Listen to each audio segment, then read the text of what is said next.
Hello guys, crafting and budget సిరీస్లో ఇది DIY 5 and ఇక్కడ కనిపిస్తున్న స్క్రంచీస్ రెడీ చేద్దామా పదండి. ఇవి left over cloth pieces and ఈ స్క్రంచీస్ స్మాల్ సైజులో రెడీ చేశాను. ఇంత మెజర్మెంట్ ఉన్న క్లాత్ని తీసుకొని ఇలాగైతే ఫోల్డ్ చేసి స్టిచ్ చేసేసుకోవాలి.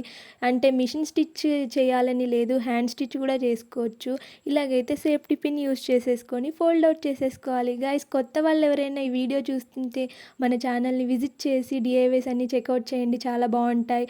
అండ్ ఇక్కడ కనిపిస్తున్న ఎలాస్టిక్ ఉంది కదా, ఇది ఒక్కటి పర్ మీటర్ 20 రూపీస్ ఛార్జ్ చేశారు. ఇలా 6 సెంటీమీటర్స్ ఎలాస్టిక్ని ఇలాగ ఎక్కించేసుకున్న తర్వాత ఈ ఎలాస్టిక్ని హ్యాండ్తో స్టిచ్ చేసేసుకోవాలి. అండ్ పైన క్లాత్ని కూడా హ్యాండ్తో ఇలాగ స్టిచ్ చేసేసుకుంటే మనకు స్క్రంచీ అనేది రెడీ అయిపోతుంది గైస్. ఇలాగైతే స్టిచ్ చేసేసుకుంటే ఇదే మన ఫస్ట్ వన్. అండ్ గైస్, ఈ డిఐవై నేను 20 రూపీస్లోనే కంప్లీట్ చేశాను. మొత్తం నాకు 6 స్క్రంచీస్ వచ్చాయి. ఇలాంటి మంచి మంచి డిఐవైస్ మనం కలిసి చేయాలనుకుంటే ఈ వీడియోకి ఒక లైక్ చేసి సబ్స్క్రైబ్ చేసుకోవచ్చు కదా. Thank you for watching.